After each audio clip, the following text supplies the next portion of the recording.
नाशिकच्या मालेगावात 3 वर्षाच्या मुलीचे अत्याचार करून हत्या केल्याचं प्रकरण समोर आलेलं होतं। चित्रा वाघ यांनी चिमुकलीच्या कुटुंबियांची भेट घेतलेली आहे।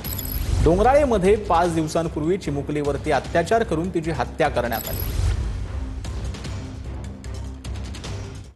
सन्माननीय मुख्यमंत्री देवाभाऊ या घटनेवरती लक्ष ठेवून होते। त्यांनी एसपींसोबत संपर्क करून एकही पुरावा हा सुटता कामा नये आणि या सैतानाला फाशीची शिक्षा व्हावी यासाठी सगळेजण प्रयत्न करत आहेत।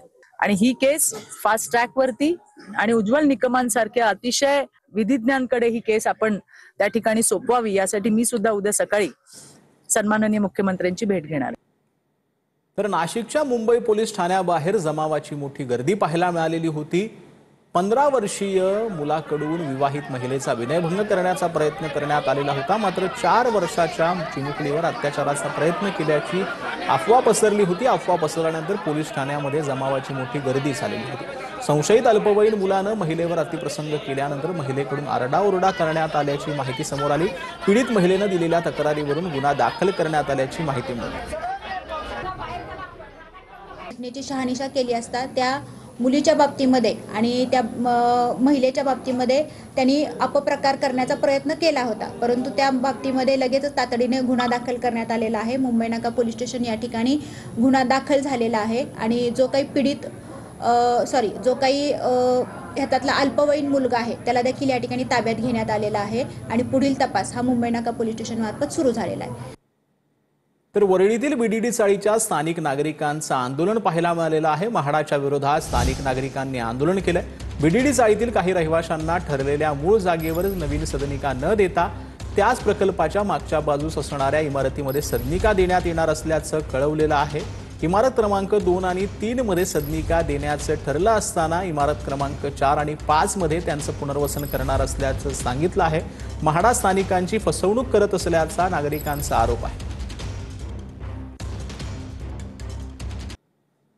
तर बीडमध्ये प्राथमिक आणि माध्यमिकचे शिक्षणाधिकारी भगवान फुलारी आणि नागनाथ शिंदे अखेर निलंबित झालेले आहेत। बीडमधील शिक्षण विभागातील आर्थिक घोटाळ्याला मोठी कलाटणी मिळाली। आर्थिक व्यवहाराच्या आरोपांमुळे दोन्ही शिक्षणाधिकारी निलंबित करण्यात आले।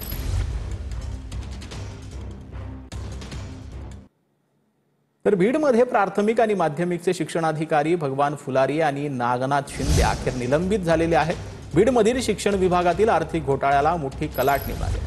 आर्थिक व्यवहाराच्या आरोपांमुळे दोन्ही शिक्षणाधिकारी निलंबित करण्यात आले।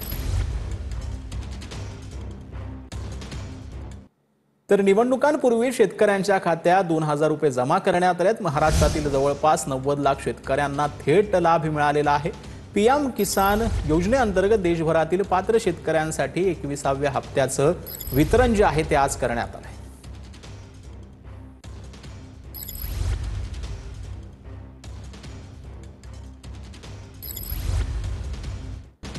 काँग्रेसची स्थिती बिकट, नगरपालिकेत कुणीही निवडून येणार नाही। जयकुमार गोरेंनी काँग्रेसवर ही खोचक टीका केली। उबाटाचा विषय बघितला तर तो होतं नव्हतं तेही गेलं असं देखील जयकुमार गोरेंनी म्हटलं।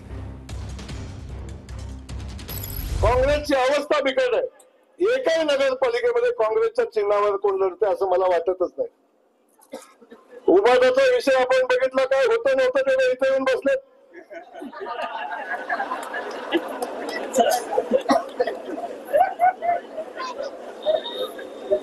आता उबाटाला चष्मा लावून शोधायला लागले तरी कुठे होणार नाही।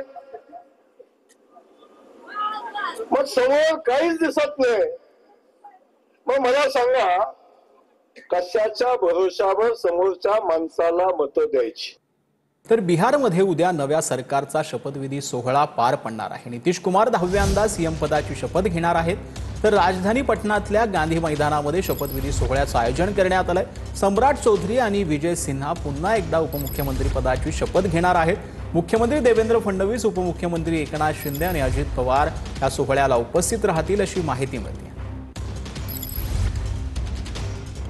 तर उद्या बिहारमध्ये पुन्हा एकदा नितीश पर्व पाहायला मिळणार आहे। उद्या नव्या सरकारचा शपथविधी पार पडणार आहे। नितीश कुमार मुख्यमंत्री पदाची शपथ घेणार आहेत, तर सम्राट चौधरी आणि विजय सिन्हा हे उपमुख्यमंत्री पदाची शपथ घेतील। तर या संपूर्ण सोहळ्याला महाराष्ट्राचे मुख्यमंत्री देवेंद्र फडणवीस आणि दोन्ही उपमुख्यमंत्री अजित पवार आणि एकनाथ शिंदे जे आहेत ते उपस्थित राहणार असल्याची माहिती मिळते.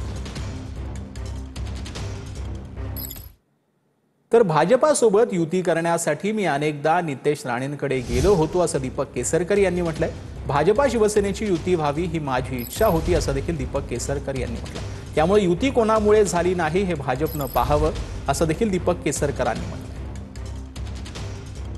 मी स्वतः राजघराण्यातल्या राणी सरकारना भेटलोय, त्याच्यानंतर युवराजांना भेटलेलं आहे आणि त्यांना सांगितलेलं आहे की प्रसंगी भाजप शिवसेनेची युती करून सुद्धा मी तुमच्या युवराजनींना निश्चितपणे आमच्यामध्ये घेण्याची तयारी सुद्धा मी दाखवलेली होती. त्याच्यामुळे मुळातच युती केली नाही आणि आता असं बोलणं हे संयुक्तिक नाही एवढं मला वाटतं. सुद्धा भूमिका आहे की अजूनही पंचायत समिती जिल्हा परिषदच्या निवडणुका व्हायच्या आहेत, त्याच्यामध्ये सुद्धा युती करावी